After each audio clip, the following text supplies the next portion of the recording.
से इसके digital platform पे हम बात आज की क्लास में आज की क्लास में हम बात करेंगे मूल अधिकारों और मूल अधिकारों के पहले पिछली क्लास में हमने बात कर ली थी कि मूल अधिकारों के संदर्भ में पृष्ठभूमि क्या है।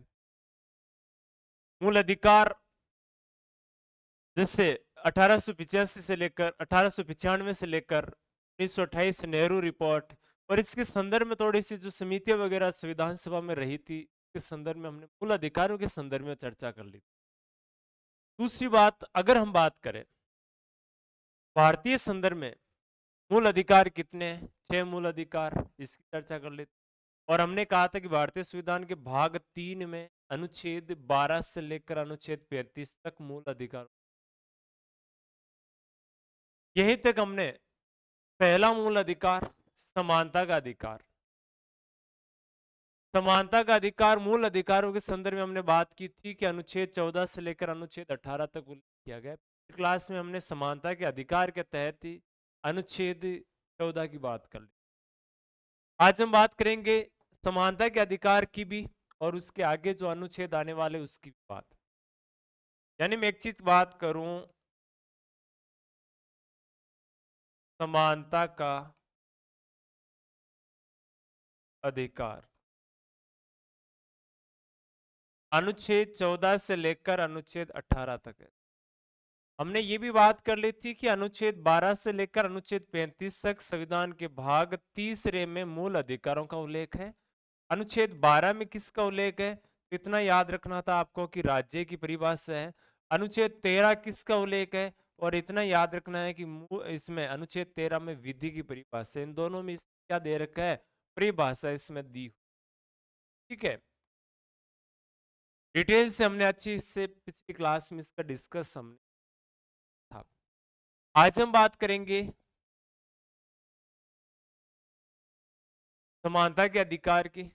और समानता का अधिकार वैसे अगर बात करें तो भारतीय संविधान का मूल अधिकार है और हमने इसमें बात कर ली थी अनुच्छेद 14 की। यानी जो आर्टिकल 14 है उसमें क्या कहा गया है। आर्टिकल 14 में दो बातें पढ़ी थी हमने। एक तो हमने पढ़ी थी विधि के समक्ष समानता,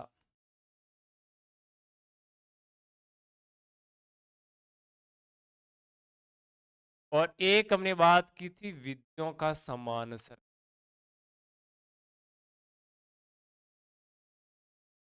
बहुत महत्वपूर्ण बात और महत्वपूर्ण समझने वाले भी है, एग्जाम की दृष्टि से महत्वपूर्ण। ये बात हमने थोड़ा सा और समझ। विधि के समक्ष समानता मतलब कानून की दृष्टि में सभी व्यक्ति क्या है, समान। ये विचारधारा हमने किस देश से लिए, यानी इंग्लैंड ब्रिटेन। ये किस प्रकार की विचारधारा है, तो मैं कहूं तो ये नकारात्मक, यानी नकारात्मक समानता है। विधियों का समान संरक्षण, यानी हम जो हमने भारत में एक तो कानून की दृष्टि में सब समान है, कोई सा भी व्यक्ति हो, कितना बड़ा, अमीर, गरीब, उच्च, निम्न, जो भी वर्गों के आधार पर विभाजित करते हैं उन सब की बात करें तो सबको समान माना। लेकिन हमने इसमें क्या देख कर रखा है, जैसे आरक्षण दे रखा है। आरक्षण क्या है, आरक्षण समान लोगों के साथ समान व्यवहार की बात करता है। और विधि के समक्ष समानता असमान लोगों के साथ समान व्यवहार करता है। असमान मतलब से कोई भी व्यक्ति है, पिछड़े भी है, अगड़े भी है, उच्च भी है, नीच भी है, सबके साथ एक समान व्यवहार कर रहा है। इसका मतलब पिछड़े और निम्न वर्ग के लोग हैं उनके साथ समान व्यवहार नहीं। इसमें विधियों का समान संरक्षण, यानी पिछड़े वर्गों के लिए अलग विधियां हैं, अगड़े वर्गों के लिए अलग विधि, आरक्षण का प्रावधान कर रखा है, उसमें इसमें इंक्लूड आता है। ठीक है, यह प्रावधान हमने कहां से लिया है, तो संयुक्त राज्य अमेरिका से लिया है। ये किस प्रकार की समानता है, तो ये याद रखना है आपको, सकारात्मक। बस ये बात हमने पिछली क्लास में बात कर ली थी। और ये भी हमने कहा था कि अनुच्छेद 14 के अनुसार आपको अपवाद की श्रेणी में कौन से याद रखना है, तो अपवाद में याद रखना है कि भारत के प्रेसिडेंट और किसी राज्य के राज्यपाल, अनुच्छेद 361 के तहत विशेष अधिकार इनको दिए गए। भारत के कोई सी प्रकार के लोकसभा सदस्य, विधानसभा सदस्य, मेंबर ऑफ पार्लियामेंट जिनको बोलते हैं, और किसी विधानसभा के सदस्य, एमएलए वगैरह जो होते हैं, विधायक वगैरह जो होते हैं, उनके विशेषाधिकार की बात है। किसी राज्य के राष्ट्राध्यक्ष या राजदूत है, वो भी इसमें है, तो उसके लिए विशेष छूट दी गई, विशेष अधिकार दिए गए। विशेष अधिकार मिलते ही क्या हो जाएगा, अनुच्छेद का उल्लंघन यानी अपवाद की श्रेणी में बात आ जाएगी। ठीक है, नेक्स्ट देखो इसमें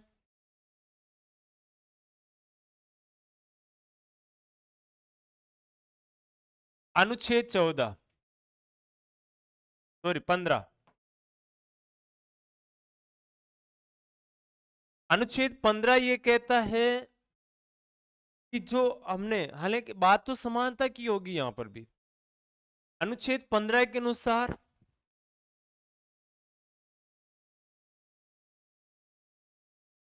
राज्य केवल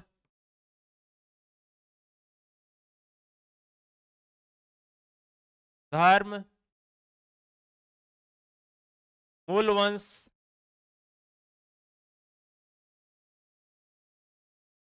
जाति,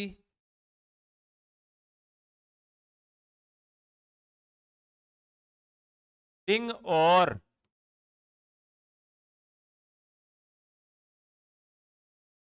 जन्म स्थान के आधार पर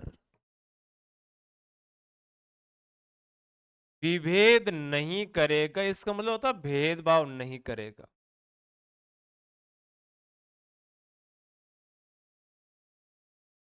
अब देखो कौन सी बातें इसमें दी गई है। पॉइंट ये नोट करना है कि राज्य केवल, राज्य मतलब, राज्य का मतलब हो गया भारत देश के संदर्भ में बात हो रही, प्रांत की बात नहीं हो। पॉलिटिकल में राज्य शब्द का मतलब देश से होता है। केवल, केवल मतलब ये भेदभाव नहीं करेगा, बाकी तो कर सकता है। ठीक है, अच्छा, कैसे? धर्म, मूलवंश, जाति, लिंग और जन्म स्थान के आधार पर विभेद नहीं करेगा। यानी कहा जा सकता है कि अनुच्छेद 15 के अनुसार है, निवास के आधार पर, उद्भव के आधार पर भेदभाव हो सकता है, इसका कोई उल्लेख इसमें क्या। केवल शब्द का मतलब हो गया ये भेदभाव नहीं होंगे, बाकी हो सकते हैं। ठीक है, अब इसमें देखो शब्दावली क्या है। नंबर 1 धर्म है, नंबर 2 मूलवंश है, जाति, लिंग और जन्म स्थान। पॉइंट आपको ये नोट करना है कि 5 शब्द मैंने क्रम से लिखे। आपसे ये पूछा कि अनुच्छेद 15 के अनुसार निम्नलिखित में से असंगत कौन से।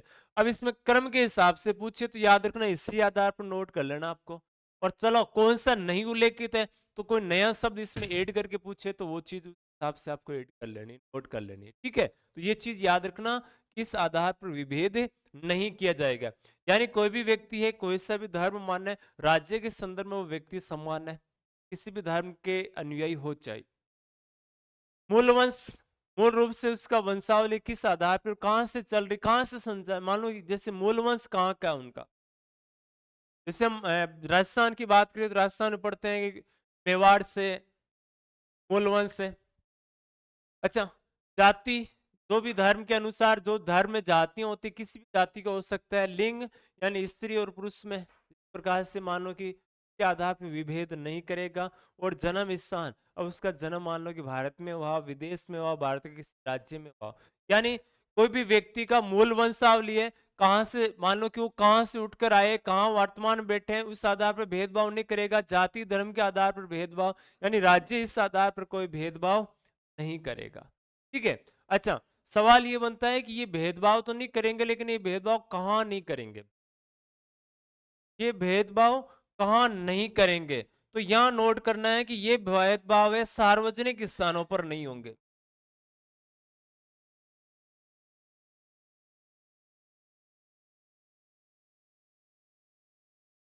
किसी भी सार्वजनिक स्थान पर है, इस प्रकार का कोई भेदभाव नहीं।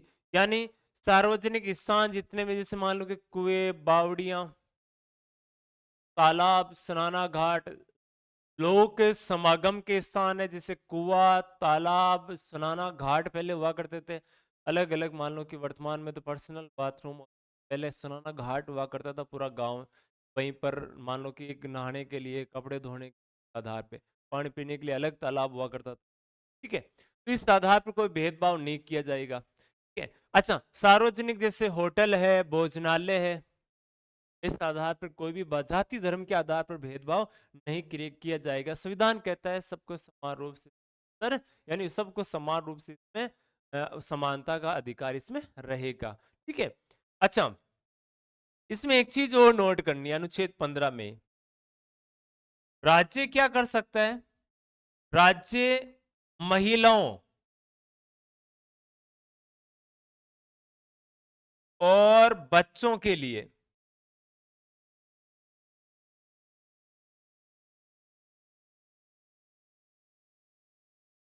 महिलाओं और बच्चों के लिए विशेष प्रावधान कर सकता है।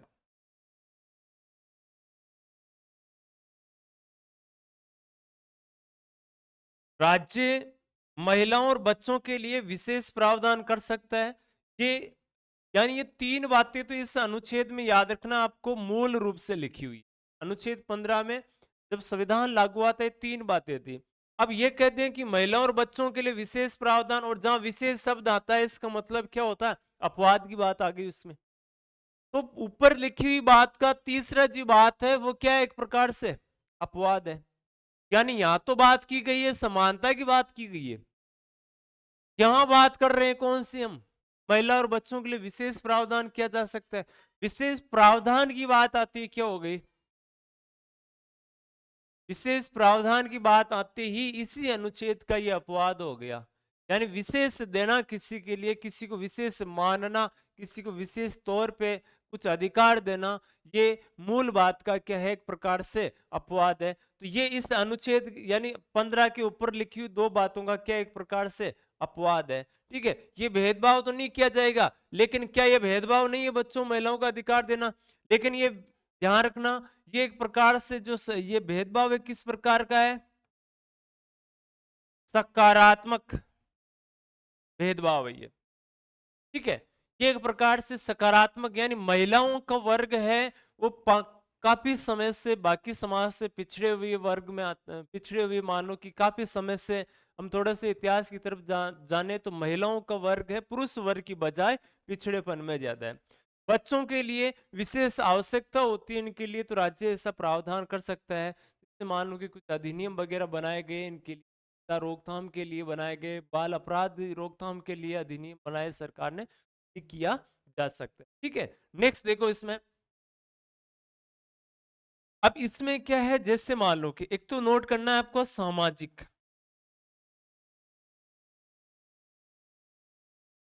एक याद रखना है शैक्षिक। इस आधार पर किससे? जैसे पिछड़े वर्ग, पिछड़े वर्ग में ले सकते हैं अनुसूचित जाति, अनुसूचित जनजाति, इसमें ले सकते हैं एससी, एसटी, अन्य पिछड़ा वर्ग शामिल है। ठीक है, इनके लिए सामाजिक और शैक्षिक आधार पर पिछड़े वर्गों जैसे अनुसूचित जाति, अनुसूचित जनजाति के लिए राज्य क्या कर सकता है? विशेष प्रावधान कर सकता है। राज्य क्या कर सकता है? विशेष इनके लिए कुछ प्रावधान, कुछ कानूनों में संशोधन करके इनको लागू कर सकता है। अब सवाल यहां पर यह बनता है कि क्या ये, अब देखो इस ऊपर वाली बात का ये भी अपवाद है, जहां विशेष मैंने कहा कि प्रावधान की बात जोड़े विशेष प्रावधान बना सकता है, तो मतलब ये हो गया कि एक तो देखो पूछा जाता है कि ये इसका अपवाद है। दूसरी बात यहां पूछी जाती है कि जो पिछड़ेपन का आधार क्या था, तो पिछड़ेपन का आधार था सामाजिक आधार, समाज में पिछड़ापन होना, शिक्षा में पिछड़ेपन का होना, यानी शिक्षा में बाकी लोगों से पिछड़ रहे, समाज में एक हाशिए पर चले गए, सामाजिक न्याय उनके साथ नहीं हो रहा है, तो ऐसी स्थिति में इनको इसमें शामिल किया जाता है। ठीक है, तो सामाजिक और शैक्षिक आधार पर पिछड़े वर्गों के लिए राज्य क्या कर सकता है? विशेष प्रावधान कर सकता है। अब पॉइंट क्या नोट करना है? पॉइंट ये नोट करना है कि इसको हमने शामिल कब किया था, तो ये चीज याद रखना है, प्रथम संविधान संशोधन हुआ था 1951, ये लाइन इसके तहत ऐड की गई थी।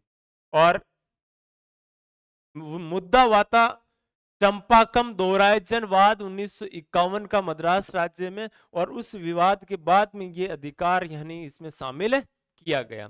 अच्छा, एक चीज और नोट करूं मैं,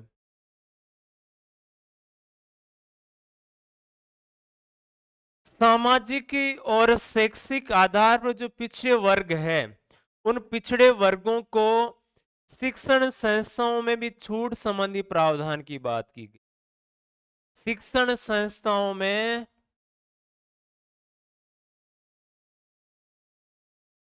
छूट संबंधी प्रावधान यानी शिक्षण संस्थाओं में प्रवेश के लिए राज्य क्या कर सकता है, विशेष प्रावधान या विशेष कानून बना सकता है। ये बात हमने, अब देखो मैं यहां से नोट कर रहा हूं, क्या चीज याद रखनी है आपको, याद ये रखनी है, पहली बात, दूसरी बात, तीसरी बात, चौथी बात और पांचवी बात। ये 5 क्रम है, 15.1, 15.2, 15.3, 4, 5, ऐसे याद रखो तो भी ठीक। ठीक है, अब सवाल यहां से क्या बनते हैं, सवाल यहां से ये बनते हैं कि एक तो सार्वजनिक, देखो ये 3 तो मूल संविधान में, 1 से लेकर 3 तक तो मूल संविधान में थे। चौथा पॉइंट हमने बाद में जोड़ा, पांचवा पॉइंट हमने बाद में जोड़ा, चौथा पॉइंट तो हमने पहले संविधान संशोधन 1951 में जोड़ दिया, पांचवा पॉइंट हमने जोड़ा था शिक्षण संस्थाओं में प्रवेश के लिए राज्य विशेष प्रावधान बना सकता है।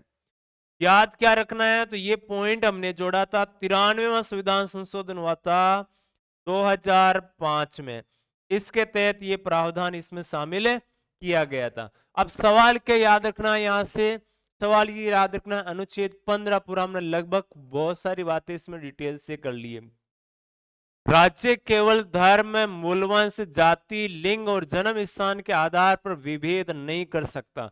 अब सवाल दूसरी बात ये, आने वाले एग्जाम में वर्तमान में जो पॉलिटी के पेपर बनाए जा रहे हैं, उन पेपरों में ये लाइन टू लाइन क्वेश्चन पूछे जाते हैं और बहुत जबरदस्त और शानदार प्रश्न यहां से पूछे जा रहे हैं। ठीक है, राज्य केवल धर्म, अब यहां से एक तो ये पूछा जाता है कि कौन किसका उल्लेख है या किसका नहीं है, तो 5 ऑप्शन मैंने लिखे, पांचों का उल्लेख इसमें है, पांचों क्रम से लिखे हुए, क्रम पूछे तो भी याद रख लेना और नहीं पूछे तो भी इनको आप सिर्फ याद रखने से, इस आधार पर भेदभाव नहीं करेगा।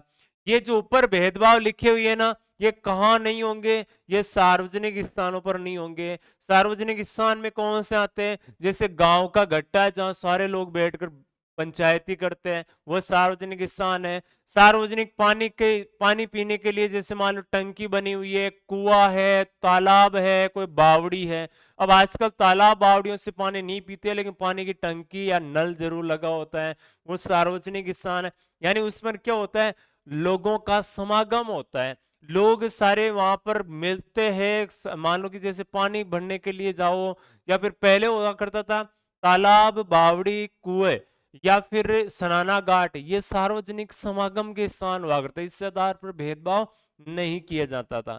ठीक है, और नहीं पहले किया जाता था, इसके अनुसार नहीं किया जा सकता।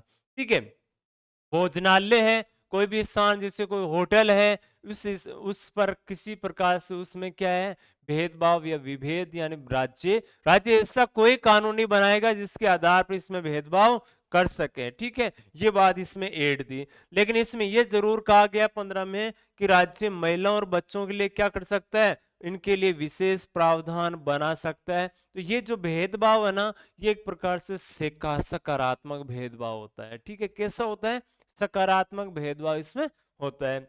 अच्छा, राज्य इसमें ऐड की गई बात, यानी ये तो मूल में थी, उसके बाद में 4, 5 और 6 बाद में जोड़ी गई।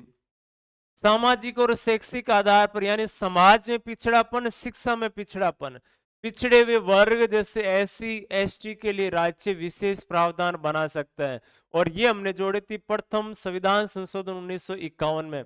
अब इसमें क्या है, OBC से पिछड़े वर्ग, अन्य पिछड़ा वर्ग, अनुसूचित जाति, अनुसूचित जनजाति, इनके लिए विशेष प्रावधान का जिक्र इसमें किया गया है।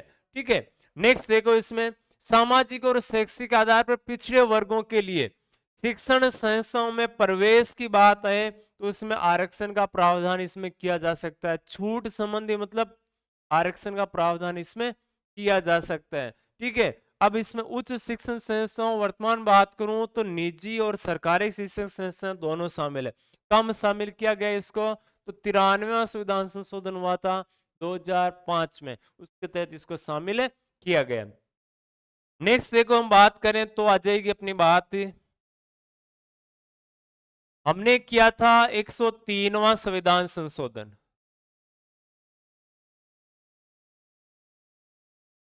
और 103वां संविधान संशोधन हुआ था 2019 में। 103वां संविधान संशोधन 2019 में हुआ था। अब इसमें याद क्या रखना है आपको, याद अपने के लिए ये रखना है कि इसमें एक तो हमने भारतीय संविधान में 2 अनुच्छेदों में संशोधन करके 2 अनुच्छेद जोड़े थे। एक तो जोड़ा था हमने 15 का छठा भाग, एक हमने जोड़ा था 16 का छठा भाग। अब 16 आगे पढ़ेंगे, 15 हम पढ़ चुके, दोनों को पहले इसमें डिस्कस कंप्लीट कर लेते हैं। इसमें हमने क्या जोड़ा था, इसमें प्रावधान ये जोड़ा था कि यानी मैं सीधी बात करूं तो इसके तहत हमने ईडब्ल्यूएस से जोड़ा था, और ईडब्ल्यूएस की बात करें तो हम लिख सकते हैं आर्थिक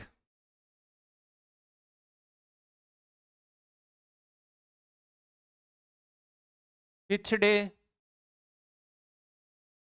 वर्ग, यानी ईडब्ल्यूएस इकोनॉमिक्स तौर पे वीक है ना, उनके लिए, आर्थिक रूप से पिछड़े वर्गों के लिए, और उनके लिए हम यहां पर कह सकते हैं कि राज्य क्या करेगा, विशेष प्रावधान कर सकता है, उनके लिए छूट संबंधी विशेष प्रावधान कर सकता है। ठीक है, अनुच्छेद 15 में जोड़ा था एक तो ईडब्ल्यूएस से आरक्षण को, विशेष प्रावधान मतलब ईडब्ल्यूएस को आरक्षण किस में, जैसे मान लो कि शिक्षण संस्थाओं में या हर प्रकार से इसमें आरक्षण के लिए राज्य विशेष प्रावधान कर सकता है। और ये प्रावधान कितना था, ये प्रावधान था इसमें 10% की प्रावधान की बात इसमें की गई थी। ठीक है, नेक्स्ट इसमें हमने जोड़ा था कि अनुच्छेद 16 है ना, इसमें 16 का छठा भाग जोड़ा था, और उसमें था ईडब्ल्यूएस, ईडब्ल्यूएस को ही नौकरियों में आरक्षण की बात जोड़ी थी हमने, नौकरियों में आरक्षण। और ये आरक्षण भी किस में होगा, तो एक तो नौकरियों में होती है नियुक्ति, और नौकरियों में होती है प्रमोशन की बात करें तो पदोन्नति। अब इसमें अगर बात करें तो ये भी आरक्षण कितना परसेंट दिया था, यानी ईडब्ल्यूएस को 10% आरक्षण है, हमने 103वां संविधान संशोधन में जोड़ा था। और भारतीय संविधान के कौन से अनुच्छेद में, तो अनुच्छेद 15 का छठा भाग जोड़ा था, और 16 का छठा भाग।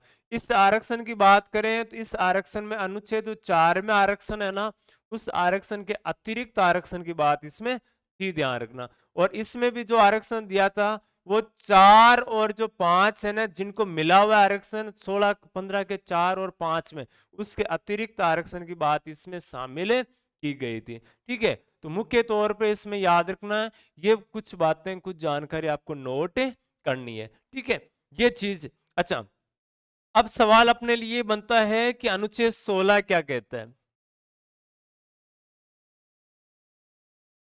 अनुच्छेद 16, अनुच्छेद 16 ये कहता है लोक नियोजन के लिए,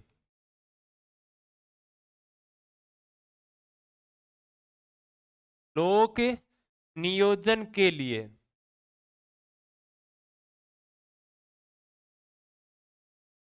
नौकरियों में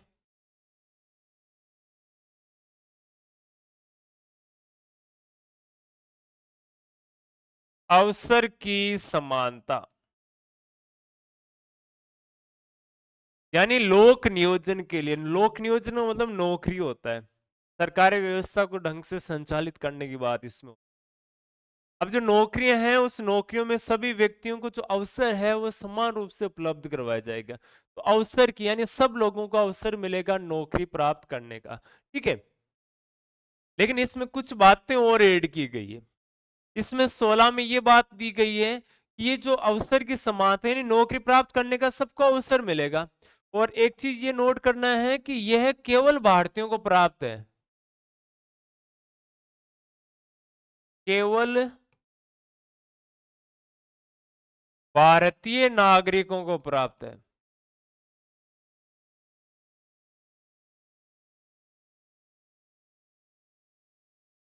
भारतीय नागरिकों को प्राप्त मूल अधिकार है, ध्यान रखना। ठीक है, अब इसमें मैं अगर बात करूं तो इसमें कहा गया है कि राज्य केवल यहां पर भी विभेद या भेदभाव नहीं करेगा। कैसे? राज्य केवल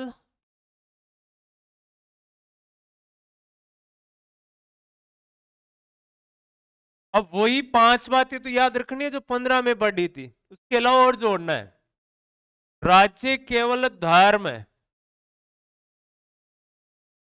मूल वंश, जाति, लिंग,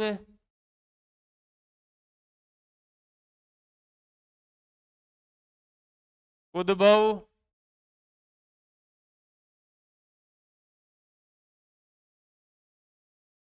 जन्म स्थान और निवास के आधार पर विभेद नहीं करेगा। आपसे सवाल यहां से ये बनेगा कि हमने ये जो भेदभाव की बात है ना, कितने प्रकार के भेदभाव की बात की है? 7 प्रकार की। यानी अनुच्छेद 15 में हमने बात की थी 5 प्रकार के विभेद राज्य नहीं करेगा। और ये भेदभाव कहां नहीं किया जाएगा? ये नौकरियों में नहीं किया जाएगा, नौकरी देने में नहीं किया जाएगा। अच्छा, जब भी नौकरी दी जाती है तो उसमें कौन सी बातों को विशेष तौर पे ध्यान रखा जाता है?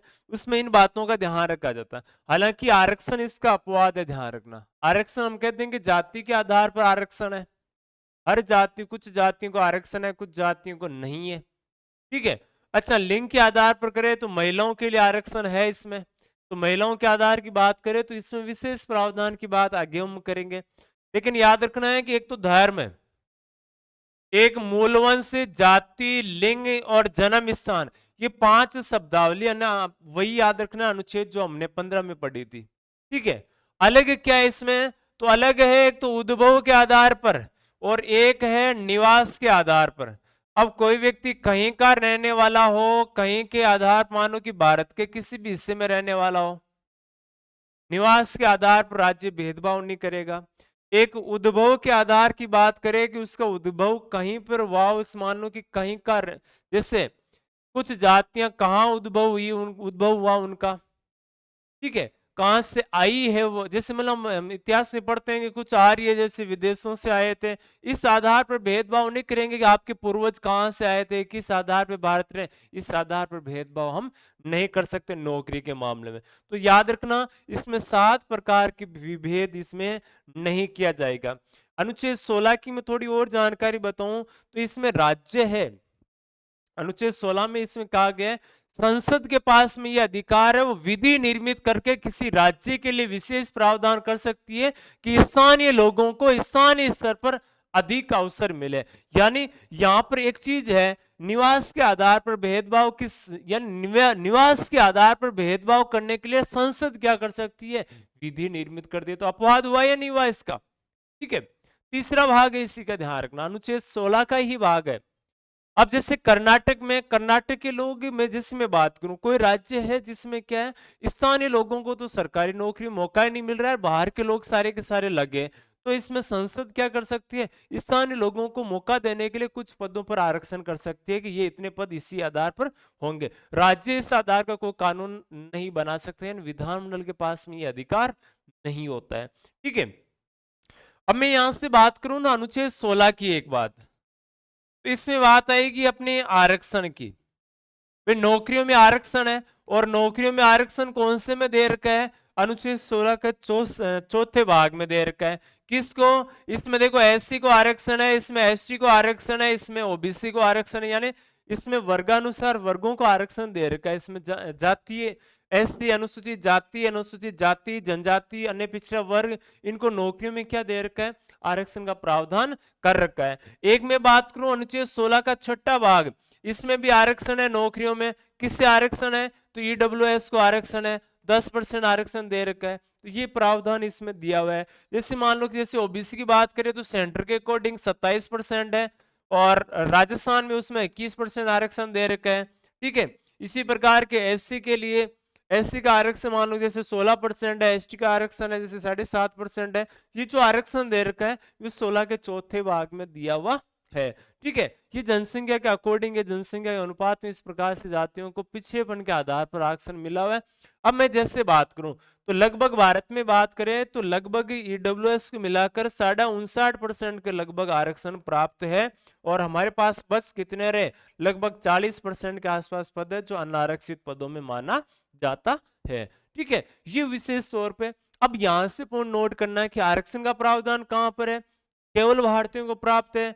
याद रखना अनुच्छेद 16 को लोक नियोजन यानी सरकारी नौकरी का मतलब है, यहां से व्यवस्था को नियोजित करने की बात है। इसमें नौकरियों में अवसर की समानता, ये केवल भारतीय नागरिकों को प्राप्त है। राज्य केवल धर्म यानी राज्य केवल, ये शब्द याद रखना है, केवल धर्म, मूलवंश, जाति, लिंग, उद्भव, जन्मस्थान, निवास आधार पर विभेद नहीं करेगा। बाकी इसमें कोई लिखा हुआ नहीं, बाकी कर सकते, कोई दिक्कत नहीं है। बाकी इसमें जैसे अनुच्छेद 15 में मंदिर शब्द का उल्लेख नहीं दिया गया, तो मंदिर के आधार पर विभेद कर सकते हैं। ठीक है, ये आधार मंदिर प्रवेश के आधार पर जैसे बात करें। ठीक है, तो ये चीज मुख्य रूप से याद रखना किसमें, अनुच्छेद 16 में। और 16 का छठा भाग आपने पढ़ लिया, अनुच्छेद यानी 16 का छठा भाग ये दे रखा है। इसमें कब जोड़ा, 103वें संविधान संशोधन के तहत इसमें शामिल किया गया। और 15 का छठा भाग कब जोड़ा, तो ये भी 103वें के तहत ईडब्ल्यूएस के लिए विशेष प्रावधान है, 10% का प्रावधान कर रखा है। और नौकरियों में आरक्षण, नियुक्ति और पदोन्नति में आरक्षण की बात की किसमें, 16 के छठे भाग में। ठीक है, नेक्स्ट देखो,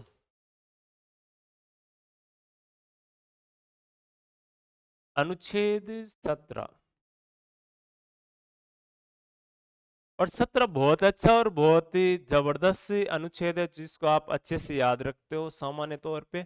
इसमें बात करूं अस्पृश्यता का अंत,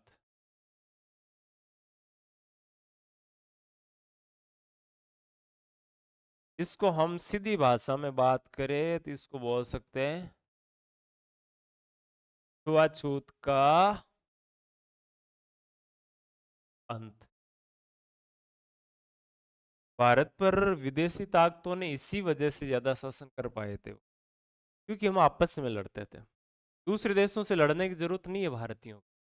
भारतीय आपस में जाति के आधार पर लड़ेंगे, धर्म के आधार पर लड़ेंगे, जिससे हमारी यहाँ पर राजनीतिक पार्टियों का तो काम है, चलो सत्ता स्थापित करने के लिए वो किसी भी हद तक जा सकते हैं, लेकिन लोग कितने इसमें समझदार है, ये सबसे बड़ी बात होती है। धर्म के आधार पर है, हिंदू, मुस्लिम, सिख, ईसाई, जैन, कुछ अल्पसंख्यक है, कुछ बहुसंख्यक है।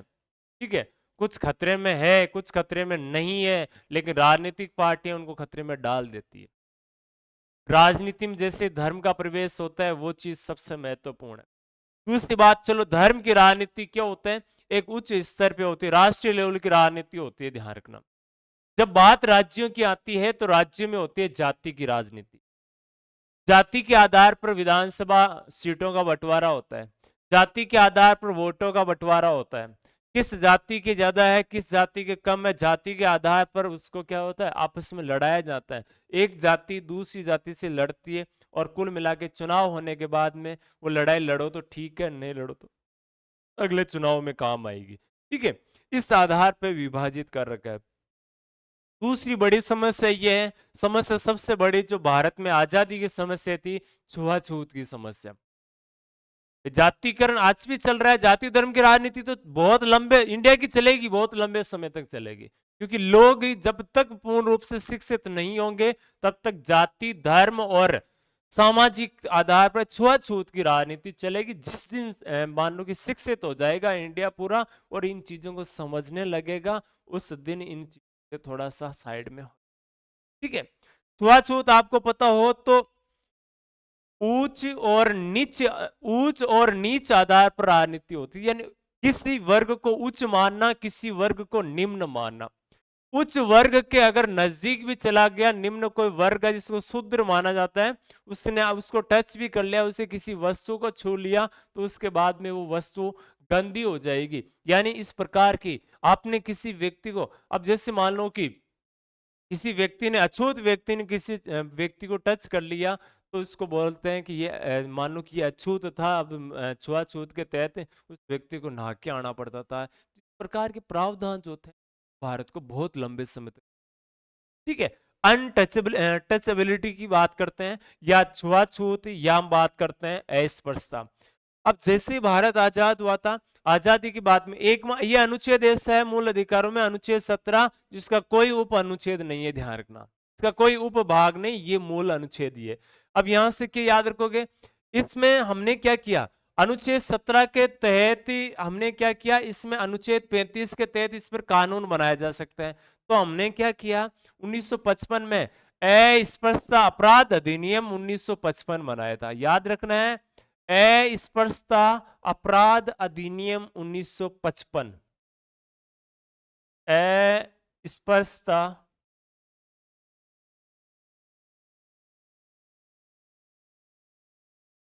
अपराध अधिनियम या एक्ट, और नाम 1955।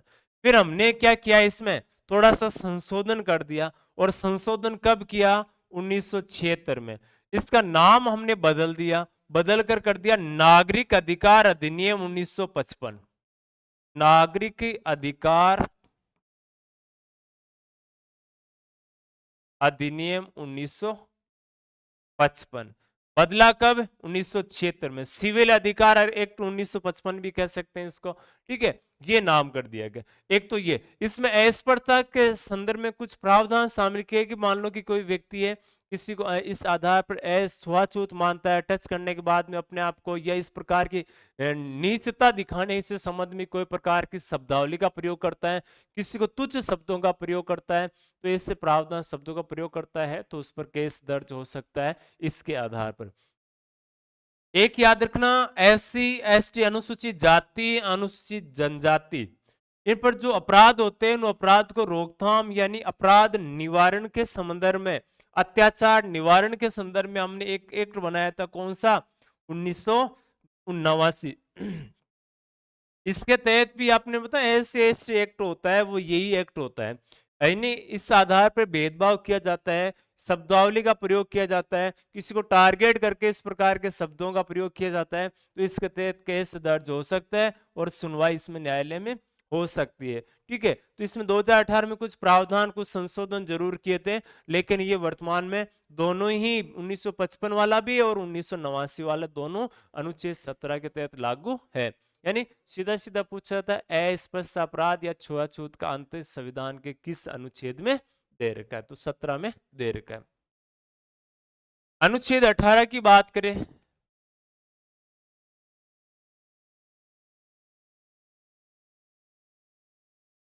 अनुच्छेद 17 और 18 बहुत बार तो पूछे जाते हैं, बहुत छोटे से अनुच्छेद, अच्छे से याद हो जाएंगे। इसमें दे रखा है उपाधियों का अंत, उपाधियों का अंत।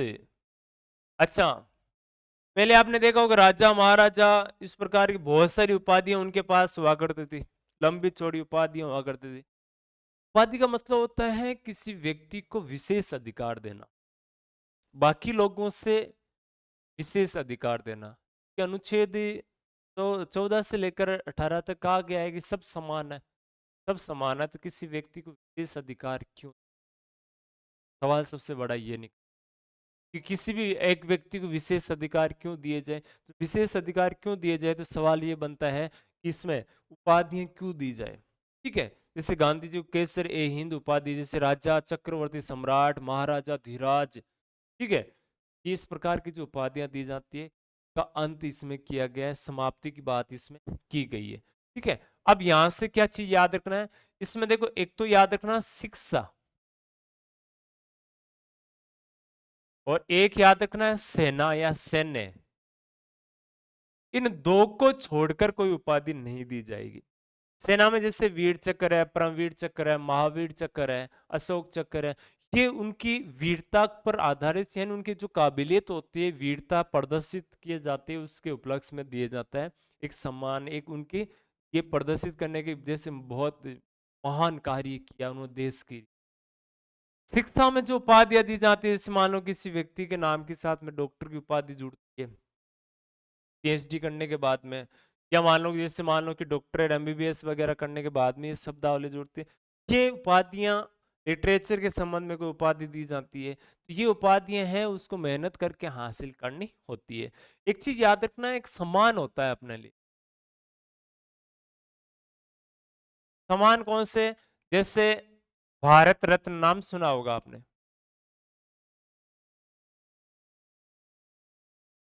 पद्मश्री,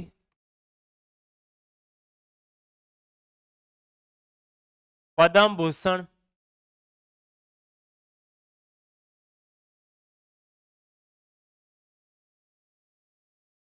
पद्म विभूषण, इनको याद रखना, इनको उपाधि नहीं माना गया, इनको सम्मान माना गया। और ये सम्मान हमने प्रारंभ किया था 1954 में। 1977 में मोरारजी देसाई ने एक बार बंद कर दिए थे, फिर 1980 में इंदिरा गांधी ने पुनः उनको शुरू कर दिया था। तो ये एक प्रकार से क्या है, ये उपाधियां नहीं है, ये सम्मान है। अच्छा, इसके अलावा कोई व्यक्ति अगर उपाधि लेना चाहे तो क्या प्रावधान है? एक तो देखो उपाधियों का अंत है, शिक्षा और सेना को छोड़कर कोई उपाधि नहीं ली जाएगी, ठीक है। एक भारत किसी भी व्यक्ति को उपाधि नहीं देगा, और एक भारत में रहने वाला व्यक्ति किसी देश से उपाधि नहीं लेगा, ठीक है। इसके अलावा एक ही जो भारत में कोई लाभ के पद पर है, जैसे भारत की सरकारी नौकरी कर रहा है, भारत में कहीं नौकरी कर रहा है, तो वो किसी देश से किसी प्रकार की उपाधि लेने के नहीं ले सकता, ठीक है। जैसे हम बात करें कि जैसे मैंने अपने सेना में नेपाल के, भूटान के कुछ नागरिक शामिल हो सकते हैं, नेपाल और भूटान के नागरिक भी भारतीय सेना में जा सकते हैं। जिससे मान लो कि वो भारतीय सेना में है, तो फिर वो किसी देश की नागरिक, यानी किसी देश की उपाधियां हैं वो नहीं ले सकते, कि उन पर प्रतिबंध है एक तरह से, ठीक है। अच्छा, इसके अलावा कोई व्यक्ति अगर उपाधि लेना भी चाहे ना, तो उसको उपाधि देगा कौन? यानी उपाधि के लिए राष्ट्रपति की अनुमति के बाद में, यानी राष्ट्रपति से परामर्श करे, राष्ट्रपति कह दे कि हाँ उपाधि दी जा सकती है, तो किसी देश की उपाधि ग्रहण करना हो तो राष्ट्रपति की स्वीकृति के बाद में वो क्या कर सकता है? राष्ट्रपति की स्वीकृति के बाद में उपाधि ली जा सकती है, ठीक है। के मुंशी को पद्म पुरस्कार दे रहे थे, तो उन्होंने मना कर दिया था, पद्मश्री दे रहे थे कि हम ये पुरस्कार नहीं लेंगे, क्योंकि हमने तो संविधान सभा में ये उपाधियों पर रोक लगाई थी, ठीक है। तो याद रखना है उपाधि का अंत अनुच्छेद कौन से में? 18 में। शिक्षा और सेना को छोड़कर उपाधियां नहीं दी जा सकती, शिक्षा और सेना में उपाधि मिल सकती है। इसके अलावा राष्ट्रपति की स्वीकृति के बाद में किसी देश की उपाधि ग्रहण की जा सकती है, किसी देश को। अच्छा, पद्मश्री, पद्म भूषण, पद्म विभूषण और भारत रत्न, ये एक प्रकार से क्या है? ये एक प्रकार की उपाधियां नहीं है, ये एक प्रकार के क्या है? सम्मान है। तो ये हम बात करें अनुच्छेद 14 से लेकर अनुच्छेद 18 तक समानता के अधिकार की मुख्य बात हुई, और फटाफट जान लेते किस में हमने क्या बात की थी।